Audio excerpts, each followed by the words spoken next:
Hello viewers, welcome to UN Autonomous College. Today we are going to discuss about a new topic of the related to our part, that is known as theory of computation. Now we can focus on that slide. Here we are going to discuss about today topic that is known as finite automata in theory of computation. We know that that theory of computation is also known as automata theory, and both are related to each other. And here we are going to discuss about what is the real brief idea about what is the real concept of finite automata. Today we are going to discuss about the topic outlines, that is known as introduction to finite automata. Then we are learning what are the different formal definition of finite automata. Then we are learning finite automata model. Then what are the different types of automata are used in our TC paper or automata theory paper. Now we are going to discuss about what is the real meaning of automata, means finite automata topic. Here in this slide is written as the finite automata are used to recognize patterns. We know that whenever user want to access any type of computational theory, in that moment we are always design a specific pattern. That pattern may be a text pattern, image pattern, audio pattern, video pattern, image pattern, etc. Due to that pattern, we are making a system to behaving as a automated, means it can be performed very smoothly or very reliably and flexible way to providing some output on their getting input from the user side. In this slide also I discuss about it. Now we can focus it. Here this finite automata takes the string of symbol as input and changes its state accordingly. When the desired symbol is found, then the transition occurs. We know that in the previous section of theory computation we are already discussed about this part. Whenever we are designing some string, that string is must be getting from the user side. That may be your alphabet, capital A to Z or small a to Z, or some digit 0 or 1. According to that input we are making a string. Whenever the string is forwarded to that is known as initial state of a transition, in that moment whenever getting a state to accept any type of input which is provided by the user side, in that moment it can show the changes in their state. That may be it can create a new state or more than one state. In that moment we are getting a transition, and this transition is related to some changes, and that changes is always happen whenever you are receiving some input from the user side in the form of string. Now we can focus in that slide. Here in this automata theory, the transitions can be performed whenever an automata can either move to next state or stay in the same state. We know that in a previous section also I discussed about this point. Whenever user can provide a string value to a state, in that moment that value is never accepted, or if it is accepted then it can be redirected to itself. That means a self-directed. That means there is no create any new state in that moment. That means suppose you have a state A, whenever you can accept a string, it can changes to state B. But in the case of whenever you can receive any type of string from the user side, that means there is no any changes in their state creation. It can create or recreates a same state in it, means self redirection in that state, which is discussed in that point. Now we can focus in the slide. Here also we will discuss what is the real use of that finite automata. Here the finite automata have two states. One is known as accept state, next known as a reject state. We know that whenever the input string is processed successfully and the automata reached its final state, then it will be accepted. When user can provide a string from the user side and it can accept by a specific state, and it can create a new state, and that new state is successfully generated whenever it can get some values or string values from the initial state or some input state. In that moment this is known as a successful state, and that state is known as a accept state. Whenever you are not getting this kind of new transition in that state, means this state is rejected at the time of processing. So in this way we are generating the finite automata concept, which is already discussed in our slide. But most one important thing is like that this finite automata is also the most important part, and in our computational theory as well as you can say it is also related to our computer science or mathematical department. With the help of that finite automata, we can make some systems behaving as a means auto transition, means auto variation in their movements. Now we can focus in the slide. Now we are going to discuss about what is the real formal definition of finite automata. Here in this finite automata is generally defined like that in the collection of 5 tuple. We have 5 tuple in our finite automata, and that 5 tuple is denoted as, that is known as a Q, summation, delta, Q0 and F. Here Q stands for finite set of states. That means whenever user want to create more than one states at the time of processing, in that moment this number of states are belongs to a family of capital Q, which is known as a set of states. That may be Q1, Q0, Q3, Q4, n number of states is generated in your processing. In that moment each and every states are belongs to this Q state and is known as a most important part here processing of theory computation. Next term is known as a summation. Here this summation term is denoted as finite set of input symbol. That means in this summation we are taking some input value, means by taking which type of alphabets we can create some strings in it. It may be A comma B or 0 1. Your input symbol is related to what type? That may be alphabet type or some digit type. If it is a digit type, that may be a 0 1. If alphabet type, that may be A or B. That may be written as small a, small b. Sometimes it may be written as capital B. Most probably that input symbol is denoted as small a and small b, and otherwise we can write 0 or 1. Here this Q0 is denoted as initial state. That means whenever user can input its string value in the processing activity, in that moment it can apply to an initial state, and that initial state is counted as Q0. If you are taking initial state name as S1, now it is part of your initial state. In a Q0 is related to S1, means this S1 is known as initial state in this processing.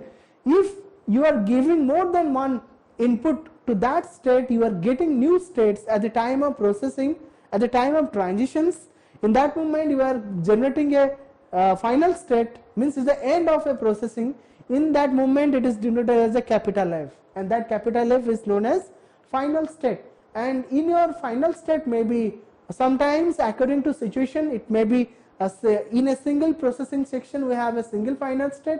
Sometimes we have more than one final states according to their functionality. And here if a user can provide any type of input symbol to a specific type of state, it can changes at the time of processing. That means this kind of changes is related to transition, and that transition is somehow related to a function, and that function is denoted as a delta. Here it is written as delta symbol. That means this delta is related to our transition, and that transition is most depends on initial state. If initial state is accepted, then it can create another new state. It is depends on your processing. So by using these 5 tuples, we are creating some formal definition of finite automata. That may be your capital Q, which is known as a set of states. Next we are taking summation, that is known as a set of input symbols. Then we are taking Q0, that is known as some initial state. Then we are taking that is known as F, means final state. Next last one known as a delta. Delta means your transition function is used in our finite automata. In these 5 tuples we are making a definition of our finite automata theory. Now we can focus on the slide. Next slide we are going to discuss about the next topic, that is known as what is the real use of that finite automata model, and what is the real concept of that finite automata model. Here the finite automata can be represented by input tape and finite control. That means what is the real meaning of that input tape? Here that input tape is a linear tape having some number of cells. Each input symbol is placed in each cell. That means whenever user can process any type of data to a system, and that data or symbol must be placed in a tape, and that tape must be forwarded to a number of cells, and that number of cells can be represented through some input symbols. That means each and every cells must be stored some input symbol, that may be your A or B or 0 or 1. According to that symbol value we are making it's our string value, and that string value must be placed in a tape that is known as a record tape. In that record tape can be forwarded to a processing system, accepting that state means that tape, then we can getting some new states at the time of processing or at the time of execution in our computer system. Now we can focus on the slide. Here we have another term that is known as the finite control. What is the real use of that finite control? Here the finite control decides the next state on receiving particular input from input tape. That means whenever user can provide a number of symbols to a processing system, in that moment each and every symbols must be placed in our cell, and that cell must be represented in our input symbol, and that input symbol must be processed successfully, and that way of representation is denoted in the term of that is known as finite control. Here the finite control decides the next state on receiving particular input from input tape, and here the input tape is reader reads the cells one by one from left to right, and at only one input symbol is read. We know that in the time of programming we are already used this kind of concept that is known as a finite control concept. Whenever you are making more than one symbols are stored in a tape, and that tape can be forwarded to your processing system, and in that time we can read our input symbols from the left to right, and it is a general formation of receiving in the processing part, and that means we can read the left symbol first, then next, then last one is right. In this way we can process the overall tape of our slide, and it can be possible due to the presence of our finite control processing part. Now we can focus on the slide.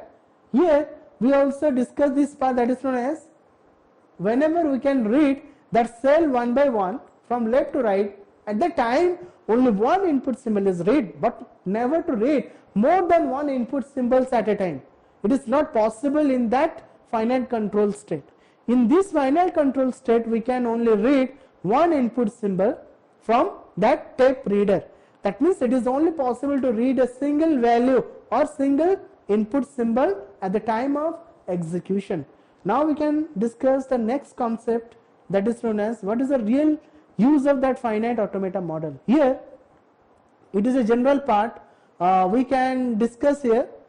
In this part we never take the input value, and that input value is always related to our formation. That means we have more than one input symbols.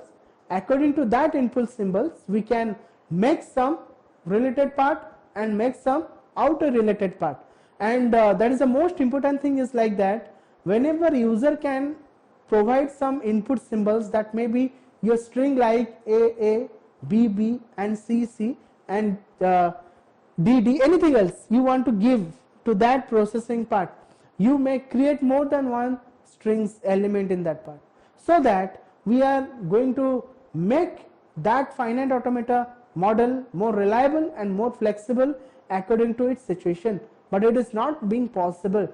That's why that finite automata is generated in the two ways. The first way is known as deterministic finite automata, next one known as a non-deterministic finite automata, which is already written in our slide. Now we can focus here. Here already we have discussed that is known as a DFA, stands for deterministic finite automata. Here the deterministic finite automata is the most reliable part in our computation, and next one known as the NFA, that is known as non-deterministic finite automata. That is known as it is a part of that. Here the finite automata is divided into two parts, that is known as the deterministic finite automata. Next, that same finite automata can create another part that is known as non-deterministic finite automata, which is known as NFA, DFA and NFA. In these two parts we are creating that automata theorem, so that before going to discuss about this two part, we are getting some brief and some basic idea about what is the real use of that DFA and what is the use of that NFA, and in that NFA DFA is related to our finite automata, and in that finite automata can be depends on our 5 tuples, that is known as capital Q, means the collection of state. Next that is known as transition, and the same input and same final state and same initial state, which is used in our both automata theorem. Now we are going to discuss about what is the real use of that DFA. And that DFA is referred to deterministic finite automata, means which is known as a countable. That means we can count, we have no predict some undefined symbols in it. How many symbols we can generate, we know the particular number in this deterministic finite automata. Here we are written like that, deterministic always refers to uniqueness of the computation, so that in the DFA the machine goes to one state only for a particular input character, so that we know that in our processing we can make a single state here. In that single state must be created whenever user can provide a specific type of input symbol from the source side to our this destination slide. Means just we can imagine that user have a state, means 1, that is known as a state number S1. In that S1 can taking a input value, and that is known as written as a 0. Whenever it can take a receive a 0 symbol, then it can change a state, and that state may be S2. In that S2 symbol is known as a, suppose you think that is the last state, means it is known as a final state. S2 is known as a final state. In the case of F, we can write S2, which is known as final state. But one thing I want to say you, each and every state must receive the equal number of input symbol. If you have 2 input symbol 0 or 1, in that moment if S1 receive 0, in that moment it can create say another new state, that is known as, whenever it can receive a 0, it can create say another new state S2. Whenever you can input another input symbol, that is known as 1, it may be create another new state, or it can be self redirected, means it is located to itself, or we can say it is redirect to itself, that is self redirection. It is also possible, and each and every state must be takes some equal number of input symbol 0 or 1. If you are taking any other symbol like A, B, then it can be waving like that. If you are providing some more than one input symbol, it can also give some variation number of values in our computational theorem. Okay, now we can focus on that slide. Here the next point is written as DFA does not accept the null move.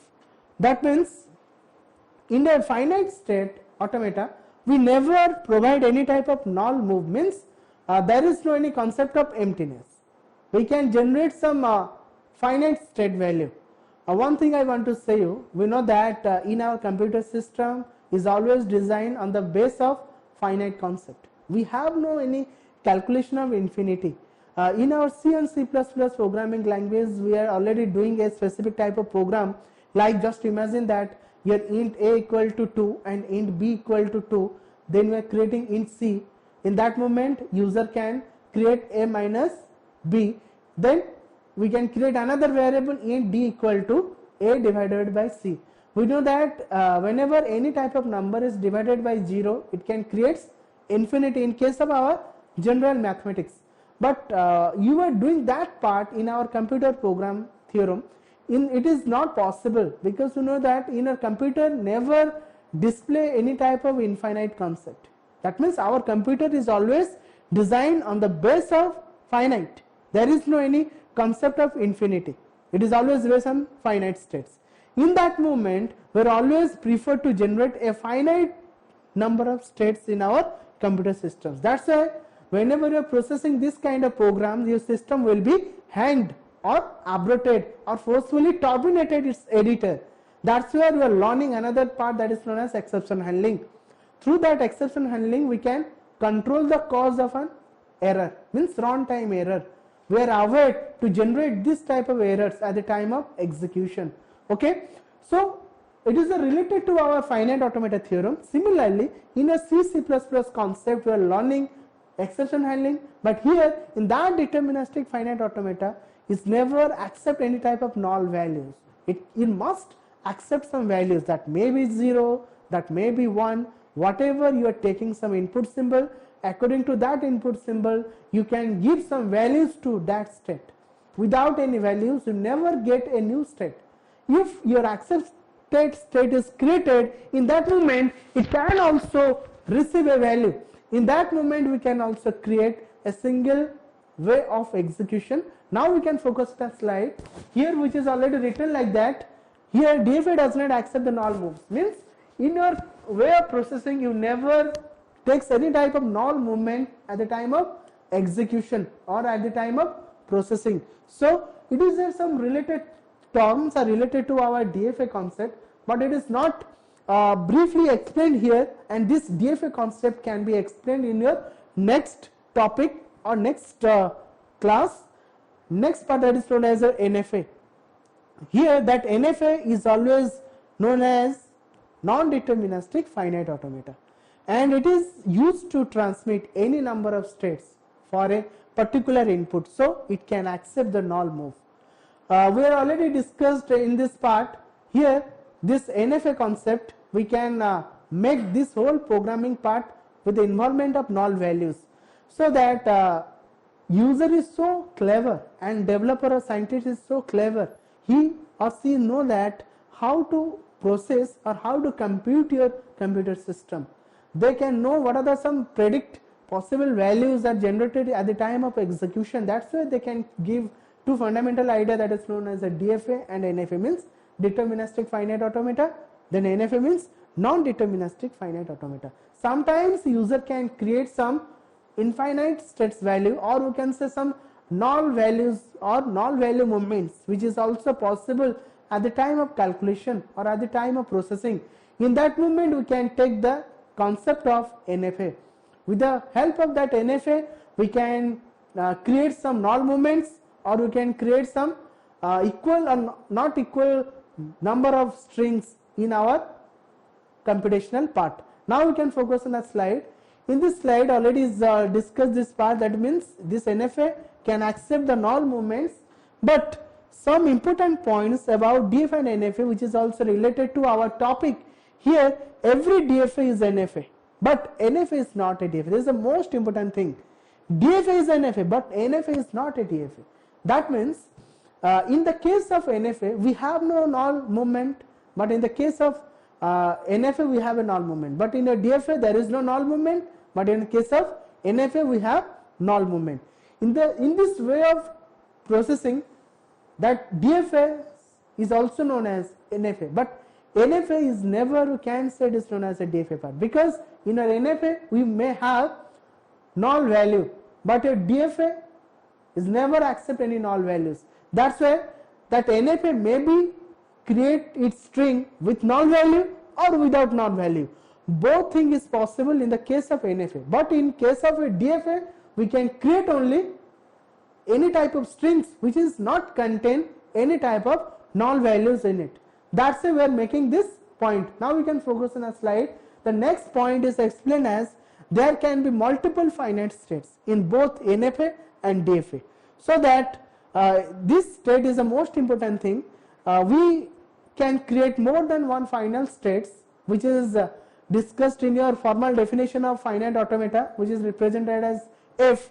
That final state may be a single final state, that final state may be more than one final state, means 2, 3, 4, 5, anything numbers we can create in that part, that in your NFA or DFA. That means there can be multiple final states is created at the time of NFA or DFA processing, so that here this DFA is used in lexical analysis in compiler. This point is the most important part in our case of DFA. That means we know that in the case of compiler processing we have number of states of compiler, that is known as lexical analysis, syntax analysis, semantic analysis, and some number of states or phases are used in our compiler technique. But here we are learning about that is known as lexical analysis. really that lexical analysis is always gives some more idea about how to process some programmatical derivation, or you can say programmatical derivation which is possible due to the part of DFA. In that derivation is explained through our lexical analysis, which is already written in this slide. Now we can focus here in this lexical analysis, which is a part of a compiler, and this DFA is also related to that lexical analysis, and that lexical analysis is takes are possible with the help of that DFA concept, and that DFA makes a brief idea about that lexical processing theorem. If that lexical processing theorem is successfully processed, it can give some fundamental idea about how to generate some source code to machine code. The last point here were written like that: NFA is more of a theoretical concept. That means that NFA is represented in the part of theoretical here, because why? Because in that NFA concept we can generate some values in the adding some null values or without adding some null values. That means that's it is written as every NFA is not represented as a DFA, but every DFA can be said as it is a part of NFA. So that it's a real way of processing in our programming part. Due to way of processing, we can get the real state in our computational system. Okay, finally, thank you. Have a nice day.